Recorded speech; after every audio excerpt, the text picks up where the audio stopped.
Two books that really changed my life and how I live my life. Now, by no means am I perfect. There's no such thing as a perfect person. Not even your spiritual guides, your gurus, your mentors. There is no such thing as perfect. Don't be fooled by this, okay? And don't be fooled by thinking someone is a holy person. There is no such thing as a holy person. So long as you are in the world, you are going to face the challenges, the oppositions, and the obstacles of the world, even going through your spiritual transformation. When you come to a spiritual awakening, as to quote Neville Goddard, you expand and then you contract. When you contract, you are still in the world facing the obstacles and the oppositions. When you expand, you have the ability and the knowledge to walk through these walls that are obstacles and oppositions. But make no mistake, every wall you walk through must bring you back to your proper state of being, which is human. And that is the contraction, because it feels like you're a hostage in this body. There isn't the freedom that you experience with spiritual awakening. And like I said, do not be fooled into thinking that you are going to become a holy person, or the person that is guiding you and teaching you and instructing you is holier than you are. There is no such thing.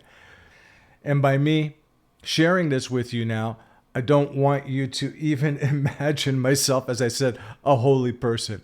There is no such thing as holiness. Your holiness is when you expand your spiritual glimpses, when you walk the spiritual road to a point, and then you have to still face humanity, which is the contraction. But those spiritual glimpses and those spiritual moments will always be with you. And in those moments, there is no opposition. There is no hell. There is no defeat. There is no wall standing before you. I just needed to get that out of the way and clear things up. I'll be back in a second.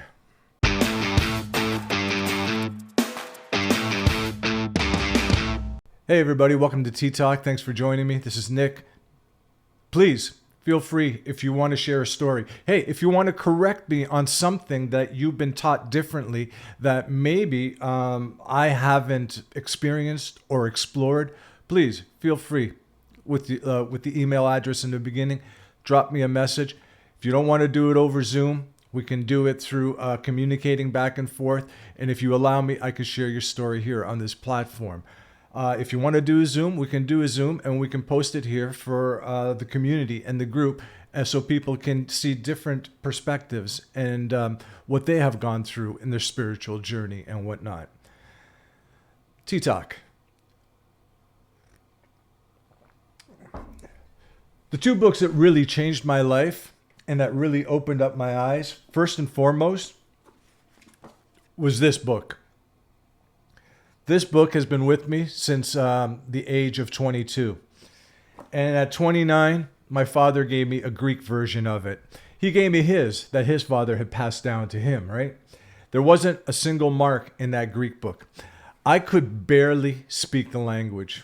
I went to Greek school, because my father wanted us to instill some sort of a Greek nature for us to understand our Greek background, where we came from, what we were all about. And I loved it. My Greek culture gave the world so much. However, at the same time, my Greek culture also gave the world some kind of foolish, magical nonsense called I'm going to say it in Greek now, orthodoxy or orthodoxy. When this book revealed me to myself, I did away with the church. I did away with all the magical belief and the magical thinking and the belief system that involved the Greek Orthodox Church. And it was hard. Deconstruction of any kind, but deconstruction from religion, especially an upbringing of religious information constantly being enforced on you. That deconstruction was very difficult, was very, very hard. But eventually got to the point, and right now where I am also, that I'm not missing anything. I'm not missing out on anything. I'm not missing out on a trip to heaven or being diagnosed as someone who is going to be spending eternity in hell. I'm not missing out on that. I'm pretty happy Actually, I'm more than pretty happy. I'm very happy with the life I'm living that I discovered of myself in this book. This is a wonderful book.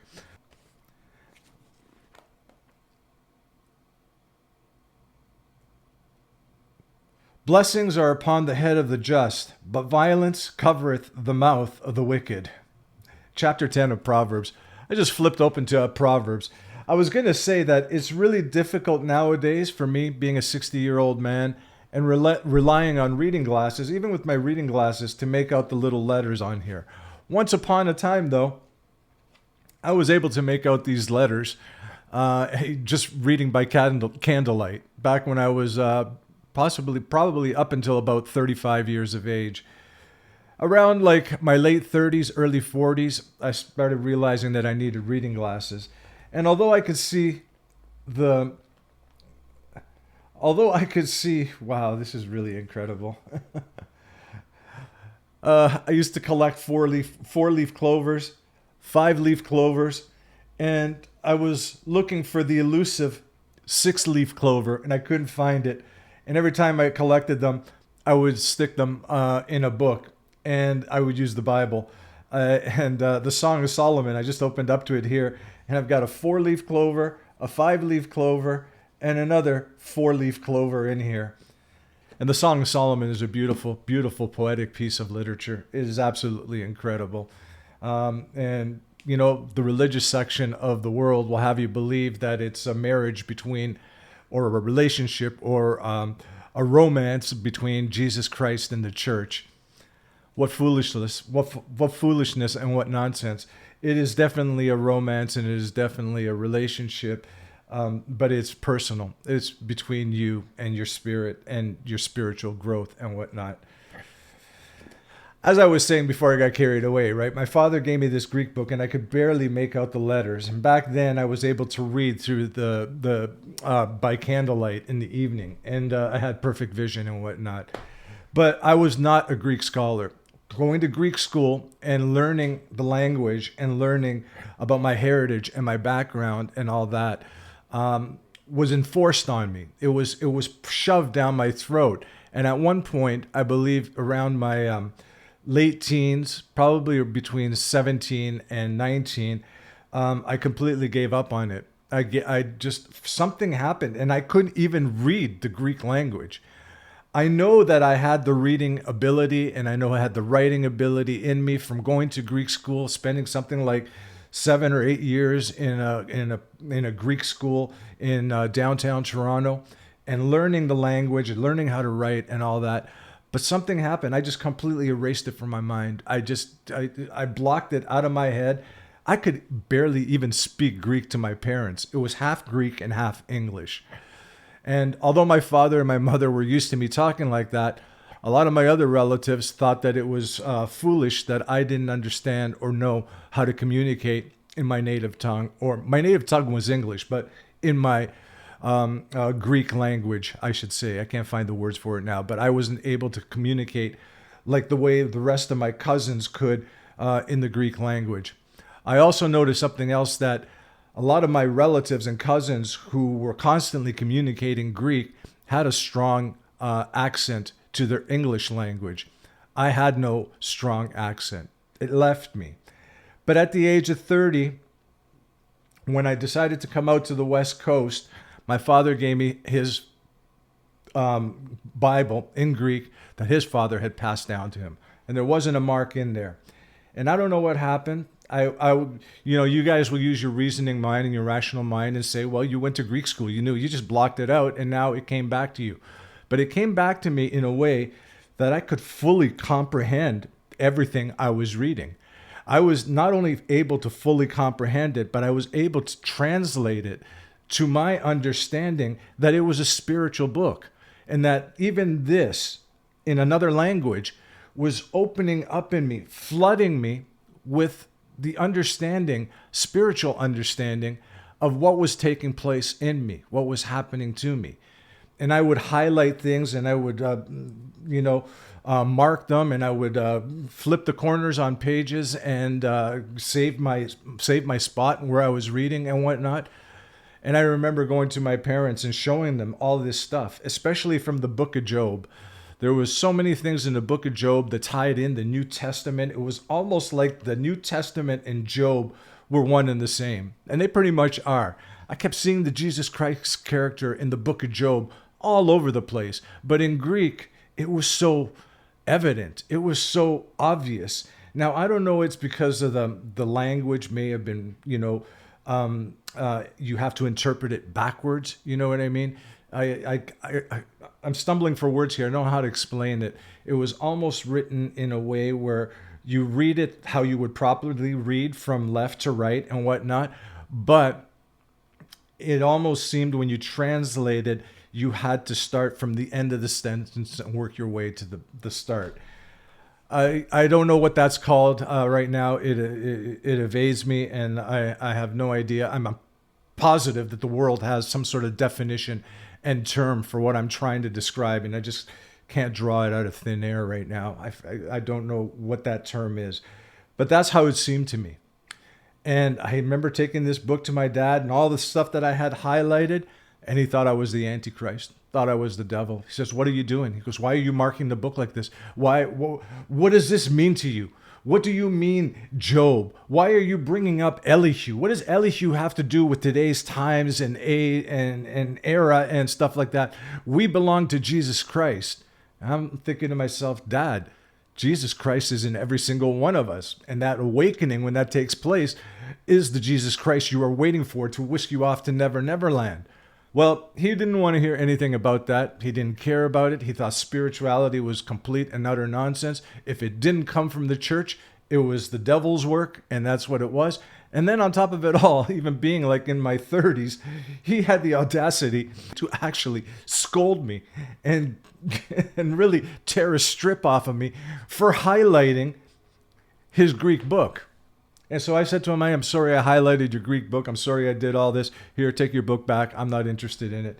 And I never, ever took a gander at the Greek Bible again, up until, I should say, 2021. I downloaded an app and I looked at it and I thought to myself, you know what? I am a spiritual being and I'm having the full-on spiritual experience now in my second awakening. And I know when I pick up this book, it'll be no different than when I picked up my father's book back in 1995, And sure enough, even though it was an app, I downloaded it off of the App Store onto my iPhone. I opened it up and I started reading the Greek. And again, it was spiritual message popping out at me. It was me. I was reading me. Me was reading to me. I was the pages. I was everything in that book. It was just revelation after revelation after revelation in a different language. I realized then that, you know what? I'm a spiritual being and my spirituality has stayed with me. Glimpses throughout the years until I got to my second awakening. And now I see it, that there is no turning back. There is no going back from the awakening. You are awakened and that's it. And especially your second time, it's the end of the story. It's the end of the journey. It's the end of everything. You cannot go backwards. You won't want to go backwards. I've already said this in a previous video. You won't want to go backwards. You just want to keep going and going and going. No matter what is thrown in your face, no matter how difficult the challenge is, no matter how hard the climb may be, you're determined to make it to the top of the mountain. You're determined to, there's a determination that is just innate. And it's not even a determination. It's just the innate knowing that you are spiritual. And especially the second time around, you are the spirit that you've been waiting for to take you and, off to Never Never Land, as so many people are waiting for an actual physical being. That physical being is actually themselves that they are waiting for, but they don't see it, But this book also changed my life. At 22, it started me down the road of manifestation. I saw all the manifestation stuff in the New Testament. Let's see if I could just kind of whisk this, pull this out of the air right here now. Luke chapter 5, verse 4. Now when he had left speaking, he said unto Simon, "Launch out into the deep and let down your nets for a draught." And Simon answering said unto him, Master, we have toiled all night, and have taken nothing. Nevertheless, at thy word I will let down the net. And when they had done this, they enclosed a great multitude of fishes, and their net brake. And they beckoned unto their partners, which were in other ships, that they should come and help them. And they came and filled both the ships, so that they began to sink. When Simon Peter saw it, he fell down at Jesus' knees, saying, Depart from me, for I am a sinful man, O Lord.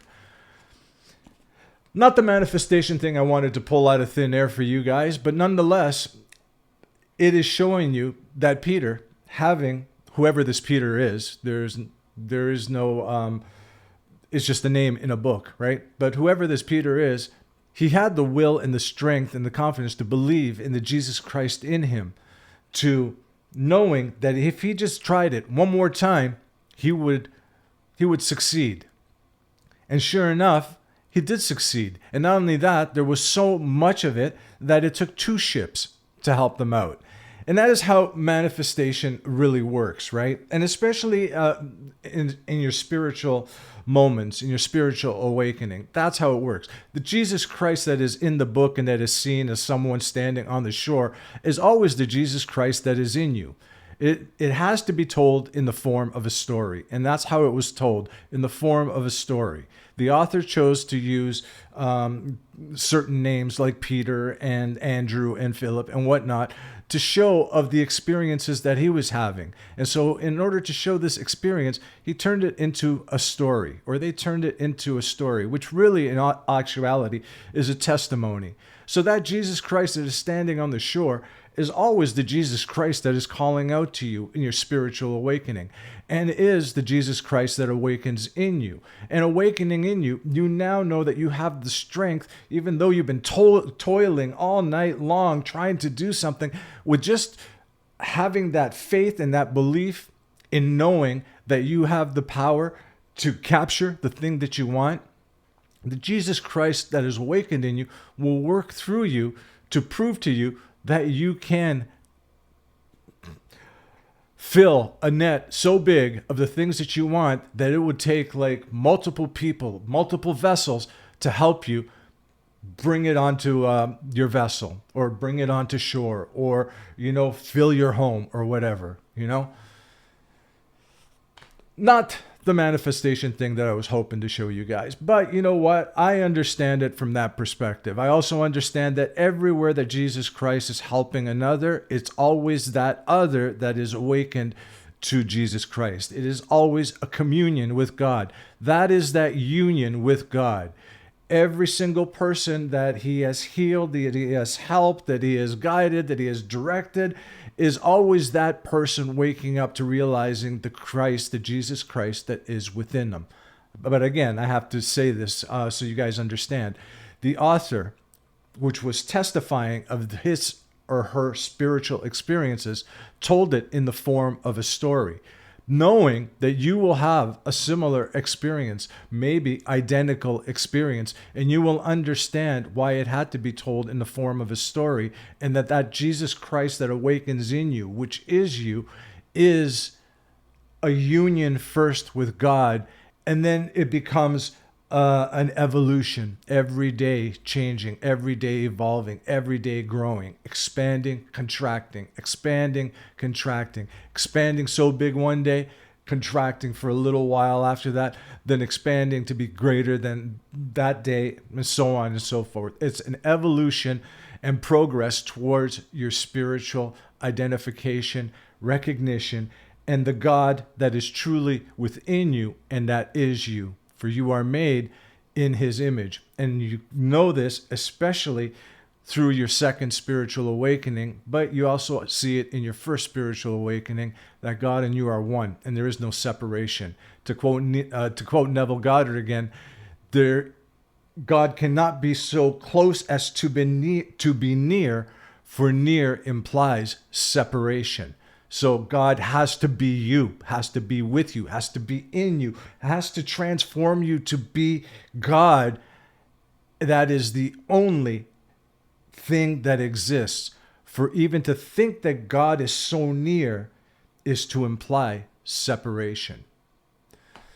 So this book really changed my life back in when I was 22 years old, some 48 years ago, and it stayed with me. Maybe not through my 30s and 40s as how I wanted it to stay with me, but then in my late 50s, coming into my second spiritual awakening, this book has never failed me, has never left my side. And a lot of you people out there might be saying, oh, it's just the Bible, it means nothing. And some of you think that the Bible is the Antichrist and whatnot. Well, I'll tell you this, right? I had revelation after revelation after revelation after experience that, and dream revelations is what I'm referring to, visions and mystical experiences that came from the pages of this book. And half of them, I would say probably about 75% of them, I wasn't even reading the chapters or the pages, that I was experiencing lucidly in my revelation states and in my vision states and in my mystical states. They were coming from everywhere in this Bible, and some of them would take me even a year or 2 years before I would see it. I would have the experience. I know it was God. I know that my spirit was evolving and growing, expanding as I will, but I didn't understand where it was coming from. And then somewhere down the road, maybe a year later, I would be reading Kings or something, and I would see it. I would be reading Joshua, and I would see it. I would be reading Noah, and I would see it. But first, I saw it of the Jesus Christ awakening in me. And I think that's how it will happen for most people. It'll be the New Testament awakening you to what you are, and then all your mystical experiences and all your biblical experiences will show you everywhere in the Old Testament that signify Jesus Christ. Because make no mistake about it, Jesus Christ yesterday, today, and forever. That means that from the very first page of Genesis to the very last page of the book of Revelation, you cannot help but see Jesus Christ everywhere. And that Jesus Christ is you. And those are your experiences that you will experience, those mystical dreams and revelations and visions that will show you that you are the awakened Christ. I did want to share another book here with you guys. I just thought I would share this with you because I think this book really altered my life. And I just want to say again, because I was going to say this, but I decided I would not say it. And now I'm thinking against it, but I am going to say it. So you can open up this book and read it every day and not see a single thing in it. The letter killeth, but the spirit giveth life. So you will not see anything in it. And proof of this is the scholars from ever since when this collection of testimonies was put together. Ever since then, up until this point in time, and I'm going to predict that for another 100,000 years, the scholars will not see what I'm explaining to you here, or what any spiritual teacher will explain to you about this book.